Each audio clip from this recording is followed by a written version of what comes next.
Hello दोस्तों, स्वागत है आपका अपने YouTube channel IGNOU classes with Babita Thakur में।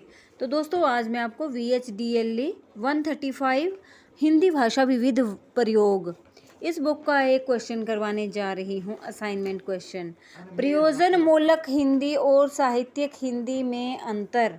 साहित्य का संबंध हमारे जीवनानुभवों और संवेदनों से होता है। उसमें मस्तिष्क और हृदय यानी बुद्धि और भावना दोनों पक्षों का समावेश तो होता ही है, साथ ही इन दोनों में से किसी एक पर विशेष बल भी हो सकता है।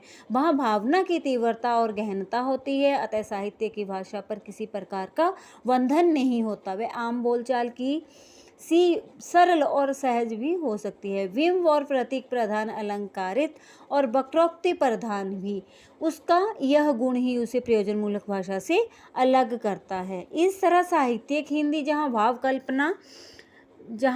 कल्पना अनुभूति व्यंजना और वक्रोक्ति पूर्ण होती है, वहीं प्रयोजन मूलक हिंदी प्रयोजन सापेक्ष सीधी और स्पष्ट होने के लिए जरूरी है कि शब्दों का वही और उतना ही अर्थ निकले जितना अभीष्ट है, जबकि साहित्य और भाषा के एक से अधिक अर्थ निकल सकते हैं।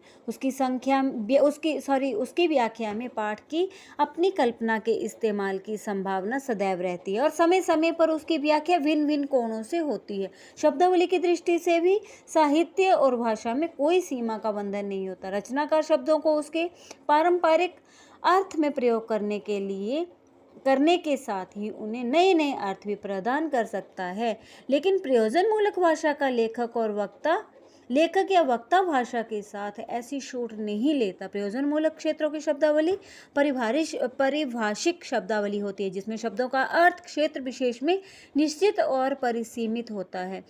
वाक्य रचना के स्तर पर भी इसी प्रकार का अंतर देखा जा सकता है। साहित्यकार को काफ़ी छूट होती है, वह लालित्यपूर्ण भाषा का प्रयोग कर सकता है, लेकिन प्रयोजन मूलक भाषा में ऐसा नहीं होता। साहित्यकार अपने लेखन में प्रयोजन मूलक शब्दावली को आराम से ग्रहण कर सकता है और करता भी रहा है। आधुनिक विज्ञान और सामाजिक विज्ञापनों की शब्दावली ने साहित्य की भाषा को बहुत अधिक प्रभावित किया है।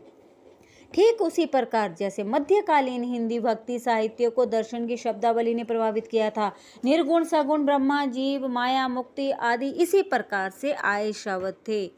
ध्यान देने की बात यह है कि साहित्य का ये आदान लगभग एक तरफा होता है, क्योंकि प्रयोजन मूलक भाषा साहित्य से इस प्रकार ग्रहण नहीं करती। तो दोस्तों, अगर आपको मेरा ये चैनल अच्छा लगे तो इसे सब्सक्राइब और लाइक करना मत भूलना। Thank you.